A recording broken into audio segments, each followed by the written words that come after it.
الحمد لله نحمده ونستعينه ونستغفره ونؤمن به ونتوكل عليه ونعوذ بالله من شرور أنفسنا ومن سيئات أعمالنا من يهده الله فلا مضل له ومن يضلل فلا هادي له ونشهد أن لا إله إلا الله وحده لا شريك له ونشهد أن سيدنا ومولانا محمدا عبده ورسوله أرسله بالحق بشيرا ونذيرا من يطع الله ورسوله فقد رشد ومن يعصيهما فإنه لا يضر إلا نفسه ولا يضر الله شيئا.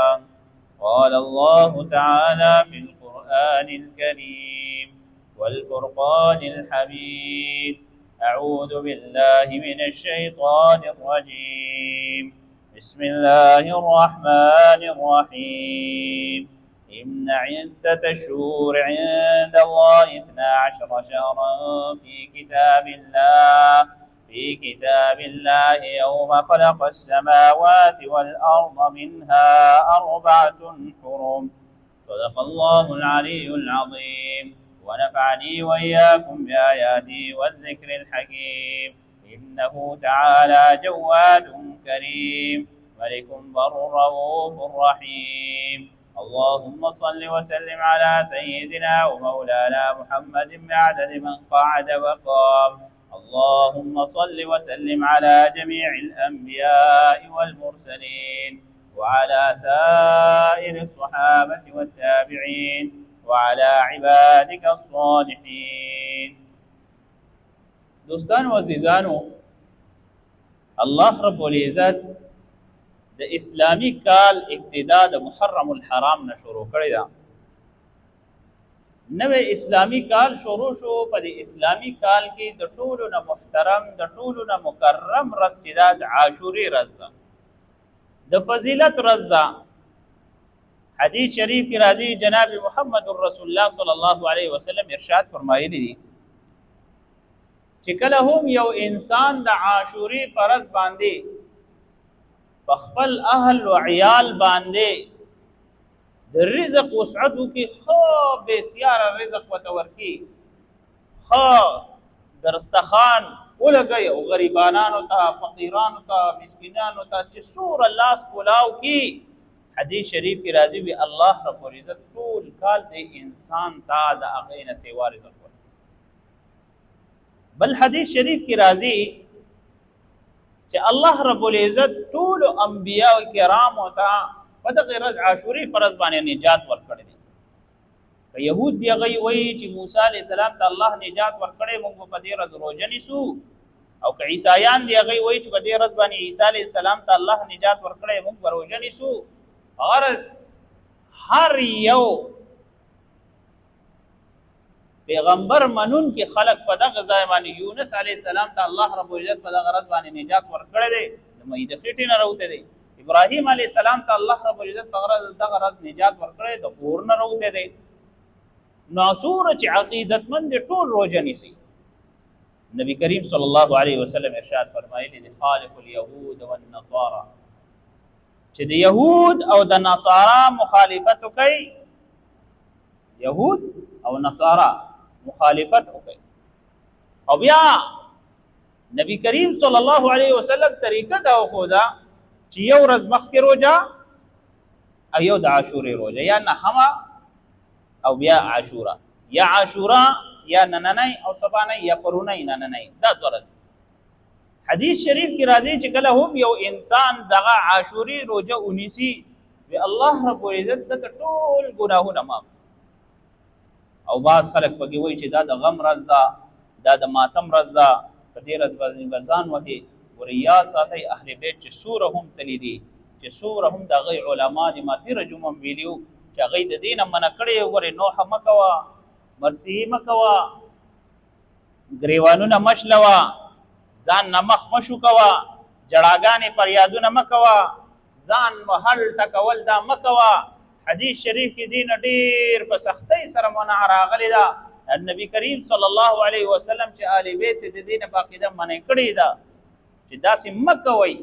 یو څیز نه چې من راغلی چې بیا کوي نو هغې ته بیا دین وایي چې یاره دا خو عقیدت دی.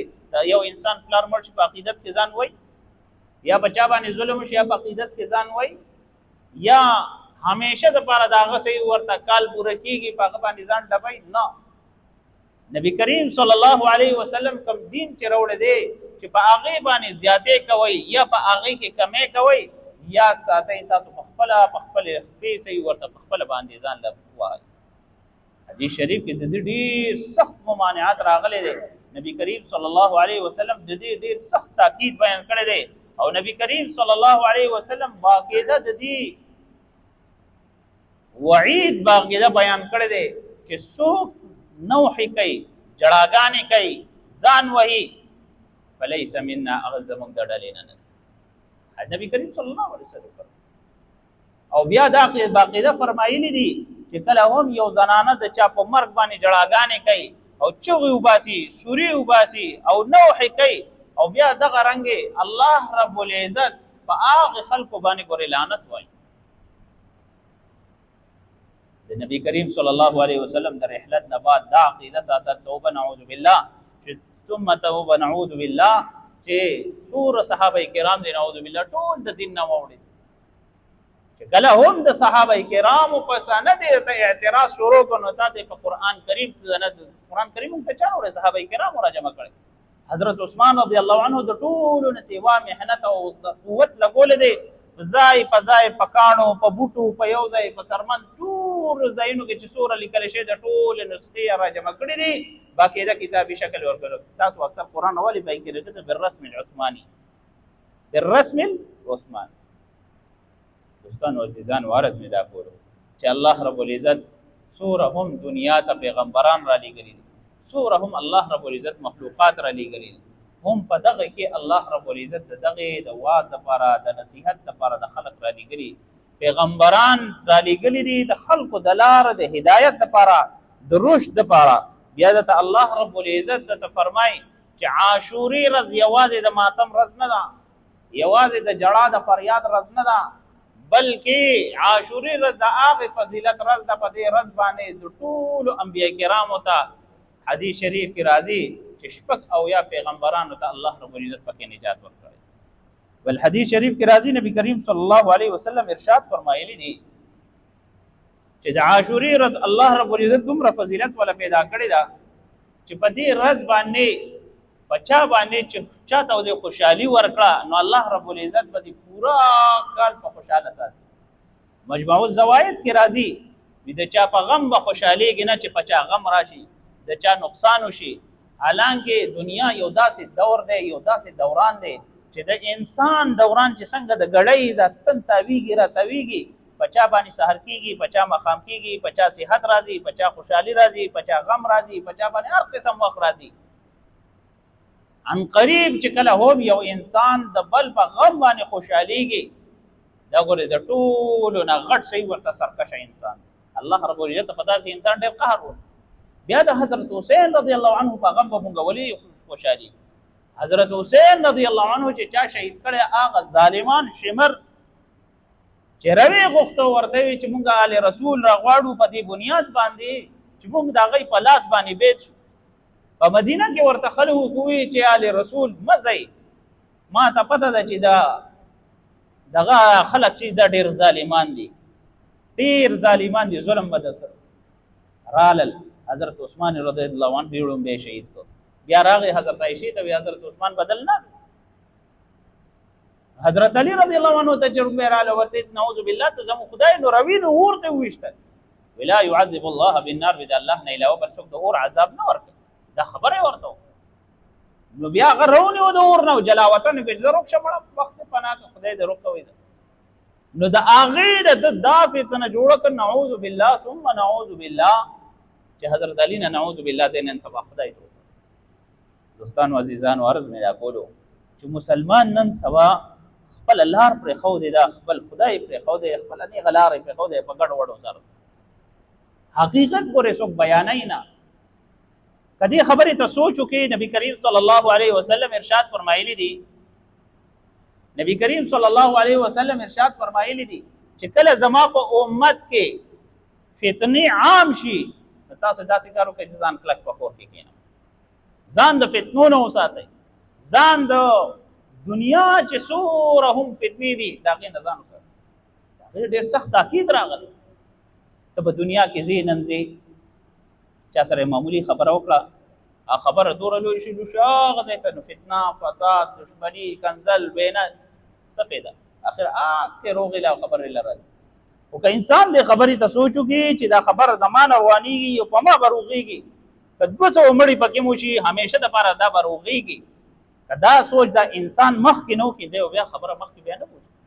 الله رب العزت انسان د ځمکې ته فساد دپاره نه دی رالیږلی بلکې د امن دپاره رالیږلی او الله رب العزت انسان خلیفه رالیږلی او که چېرې دا خلیفه الله رب العزت د رب العالمین په عبادت او په خوشنودۍ کې لګېدلی نو الله رب العزت د فرښتو په مجلس کې په داسې انسان ګورې فخر کوي انی جاعلک فی الارض خلیفه. الله رب العزت انسان ته انسان پیدا کو فرښتو ورته الله مې پیدا کوم موږ عبادت ته ډېر ورپس دی پرېږده که دی به قتل او غارت کوي دی به جنگ جګړې کوي دی به فتنه فساد کوي یو بل سره صحیح ورته جنگ جګړې به کوي الله مې پیدا کو. الله رب العزت ورته څه فرمایي انی اعلم ما لا تعلمون زه چې په څه پوهېږم هغه په هغې باندې تاسو نه پوهېږئ، زه چې په څه باندې خبردار یم په هغې باندې خبردار نه یم. نن مقدس ورځ ده د عاشورې ورځ ده فضیلت والا ورځ ده د رحم او د کرم ورځ ده او حدیث شریف کې راځي د هغه فضیلت ما تا مسلمانانو څه کړی عاشورې دا ورځ نه څه سره خاص کوي یاره چې اشیاګان په دې باندې ماتم کوي ټیک ته شیاګان ماتم کوي ده خو الله رب العزت مسلمان پیدا کړی سنی پیدا کړی ټیک ته شیاګان که ماتم کوي نو تا ته کوم فضیلت درکړی ته خپل فضیلت نه خبر ته د خپل قرآن نه خبرې ته د خپل کتاب نه خبرې ته خپل حدیث نه خبرې چې الله رب العزت په دې ورځ تا ته څه متوجه شوی تا نه څه مطالبه کړې ده تا نه دا مطالبه کړې چې په خلکو کې اخوات محبت مینه محبت دا عام خپلو کې دا روکې روانې دا ختمې جنگ جګړې دا ختمې کوي. حدیث شریف کې راځي چې کله هم د انسان صحیح ورته رزق لیکلی شوي نو هغې د رزق صحیح ورته بندش او چابي چې صرف عاشورې ورځ عاشورې په ورځ باندې تا د الله رب العزت په دربار کې په حضور کې څه هم پیش کړل نو الله رب العزت ډېر په خوشحالۍ دنه قبل. یو بل حدیث شریف کې راځي نبی کریم صلی الله علیه وسلم ارشاد فرمایلی دي چې عاشورې ورځ داسې ورځ ده چې په دې کې انسان څه هم عمل کوي الله رب العزت مقبول الله رب العزت په دربار کې خپله قبل. بل حدیث شریف کې راځي د رمضان المبارک نه بعد د ټولو نه اوچت فضیلت والا ورځ شپې چې کومې دي هغه د عاشورې ورځ یعنی چې د عاشورې څومره هم فضایل بیان کړی شي کم دي د عاشورې په لحاظ سره چې څومره هم خبرې وکړی شي کمې دي بلکې الله رب العزت دې ورځې ته یو عزت ورکړی دی یو مقام یې ورکړی دی او په دغه ورځ باندې چې کوم سړی عبادت کوي هغه ته هم جدا یو مقام ورکړی. الله رب العزت د انسان نسل ته نه ګوري انسان نسب ته نه ګوري د انسان مال او دولت ته نه ګوري بلکې د انسان اخلاص ته ګوري د انسان عمل ته ګوري. بل حدیث شریف کې راځي نبی کریم صلی الله علیه وسلم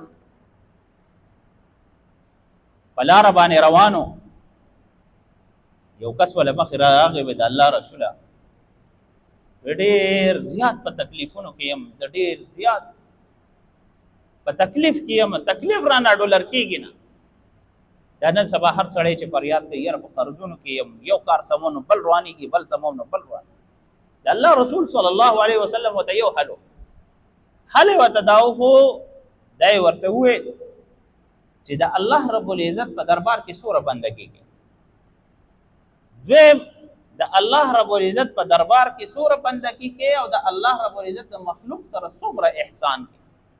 ځکه قرآن کریم کې سوره مدثر کې راځي وي چې جهنمیان سوره جهنم سره یو ځای شي که نه نو یو بل نه به تپوس کوي چې ته څه د لاس راغلی بل ته به وایي چې ته څه د لاس راغلی نو یو به ورته وایي قالو لم نکو من المصلین موږ به مونځ اودس نه کوو ابل خو مونځګزار نه ده په تپوس کوي چې ته خو مونځګزار به یې کوو واز او نصیحت به یې کوو تا څه کیسه کړې دی به ورته ولم نکو نطعم المسکین موږ به مسکینانو ته روټۍ نه ورکوله موږ به د غریبانانو خیال نه ساتو. معاشره کې وګورو د غریب څومره خلک خیال ساتي د غریب فقیر د مسکین څومره خلک خیال ساتي د بل په غم کې څومره غم کې سره شریکېږي نن په ما راغلی زه په یوازې جاړم، نن په بل راغلی اب یوازې جاړي. هر یو انسان نن سبا نفسا نفسی شي. دا خو د دنیا عالم دی، دا خو د دنیا منظر دی، دا خو د دنیا یو هغه سچویشن دی چې په تا باندې راشي بس ځان ته لاسونه مږې او بس یوازې ګرځې، کله سوچونه کې کله فکرونه کې. د دنیا حال بچا سي د زړه حال چاته نشي بیانولی. په دې دنیا کې داسې خلک درته وښیم چې چلته پرته لاشونه ګرځي، د رشتو مسلې، د مالی مسلې، د سوچونو مسلې، د دنیا پریشانۍ په زړونو کې ځان سره ایښي دي او ګرځي. کله یو هم سړی راکنې که نه د دنیا فریاد به درته وکړي، ته به وایې دا وګوره دی خو ډېر پریشان دی، چې بل سره خبرې وکړي نو بل به د نه پریشانوي. د دنیا دارومدار چې دی په دې پریشانو باندې پروت دی. د چا په غم به خوشحالېږئ نه، د چا د غم دپاره دارو جوړ شئ، د چا تکلیف دپاره مرسته جوړ شئ، د چا دپاره صحیح ورته سپورټ جوړ شئ.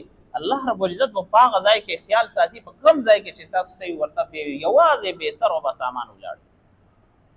دوستانو عزیزانو عرض مې دا کولو چې الله رب العزت دنیا ته انسان یوازې بې لباسه رالیږلی، بې تنه یې رالیږلی دی.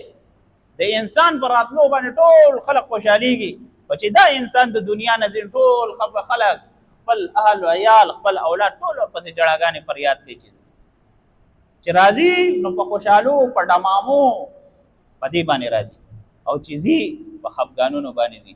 دوستانو عزیزانو دا د دنیا د ژوند خلاصه ده چې لږ وخت د ماشوموالي، لږ وخت د ځوانۍ، لږ وخت د واده، بیا چې کم عمر دی یو څو کاله پاتې ټول په سوچونو په بیمارو کې تیر کی، بس قبر ته لاړ شي او الله رب العزت ورته وایي فرشته راولېږي من ربک رب دې څوک دی، ما دینک دین دې څوک، من نبیک نبی دې څوک. یو بل حدیث شریف کې راځي تصویر ورته راغلی نبي علیه الصلاۃ والسلام ما چې دې سړي باره کې ستا څه رایه؟ دا هو د قبر سوالات دي، د حشر جدا سوالات دي. د انسان باندې مرګ باندې انسان چې کله مړ شي د ده باندې درې مرحلې راځي، د قبر جدا، د حشر جدا، د پل صراط جدا، درې مرحلې. الله رب العزت موږ تاسو ته په دې باندې عمل کولو توفیق را نصیب کړي. واخر دعوانا الحمد لله رب العالمین.